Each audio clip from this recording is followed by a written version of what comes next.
Santa Brígida é celebrada no dia 23 de julho. Canonizada, em 1391, por Bonifácio IX, Santa Brígida é a padroeira da Suécia. Em 1999, foi declarada também copadroeira da Europa por São João Paulo II. Brígida, quando criança, tinha, certamente, um caráter forte e decisivo. Pertencia a uma família aristocrática. Embora sentisse a vocação religiosa, aceitou casar-se com Ulf, o governador de um importante distrito do Reino da Suécia, a pedido do seu pai. A primeira parte da sua vida, marcada por uma grande fé, foi dedicada a um casamento feliz, do qual nasceram 8 filhos. Uma, dentre eles, Catarina, que a seguiu até Roma, também foi canonizada. Junto com seu marido, adotou a regra das terciárias franciscanas e fundou um pequeno hospital. Guiada por um erudito religioso, estudou a Bíblia, a ponto de ser apreciada por sua pedagogia. Por isso foi convocada pelo rei da Suécia para encaminhar a jovem rainha à cultura sueca. Após mais de 20 anos de casamento, seu marido faleceu. Assim, começa a segunda parte da sua vida. Brígida fez uma escolha decisiva, despojou-se dos seus bens e foi viver no mosteiro cisterciense de Alvastra. Naquela época, destacavam-se muitas experiências místicas, depois relatadas nos 8 livros das Revelações. Aqui, também teve início a sua nova missão. Em 1349, Brígida foi a Roma para obter o reconhecimento da sua ordem, dedicada ao Santíssimo Salvador, que deveria ser composta, segundo seu desejo, de monjas e religiosas. Então, decidiu estabelecer-se na Cidade Eterna, em uma casa na Praça Farnese, que ainda hoje é sede da Cúria Geral das Brigidinas.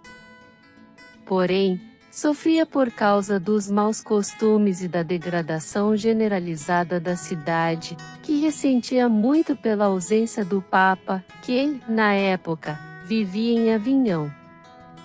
O ponto alto da sua missão, em como o de Santa Catarina da Sena, sua contemporânea, era pedir ao Papa para voltar ao túmulo de Pedro. Seu único remorso foi o fato de o Papa não ter ficado definitivamente em Roma. Na verdade, em 1367, o Papa Urbano V tinha voltado, mas foi apenas por um breve período. Gregório XI estabeleceu-se, definitivamente, em Roma, mas alguns anos depois da morte de Santa Brígida. Luta pela paz. Outro aspecto do forte compromisso de Brígida era a paz na Europa. Naquele tempo, as suas obras de caridade foram decisivas. Ela, que era nobre, vivia na pobreza, a ponto de pedir esmolas nas portas das igrejas. Aquele também era um período de peregrinações a vários lugares da Itália, de Assis a Gargano. Enfim, a peregrinação das peregrinações à Terra Santa. Brígida tinha quase 70 anos, mas isso não influenciou seu desejo. O ponto central da sua experiência de fé foi a paixão de Cristo, como também a Virgem Maria. Testemunhas disso foram o Rosário Brigidino e as orações, ligadas às graças particulares prometidas por Jesus a ela, para quem os praticasse. Santa Brígida faleceu em Roma, em 23 de julho de 1373. Confiou a ordem à sua filha Catarina, que, ao se tornar viúva, juntou-se a ela, quando vivia em Farfa.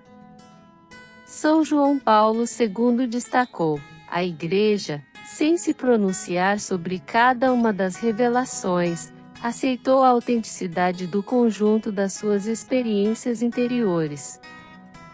A figura de Santa Brígida foi muito querida pelos últimos papas. Bento XVI, por exemplo, dedicou uma catequese durante a audiência geral. O Papa Francisco queria canonizar aquela que, no século XX, tinha renovado a Ordem do Santíssimo Salvador, Maria Elizabeth Esselblad, dando-lhe um forte impulso ecumênico, tendo sempre em vista a busca de paz e unidade, tão queridas por Brígida. Façamos agora a oração a Santa Brígida. Querida Brígida, mãe e monja, intercessora da família e da Igreja, rogai a Deus pelos religiosos assim como pelas famílias. Pedi ao Senhor a conversão da Europa e dos pecadores do mundo inteiro. Amém. Santa Brígida, rogai por nós.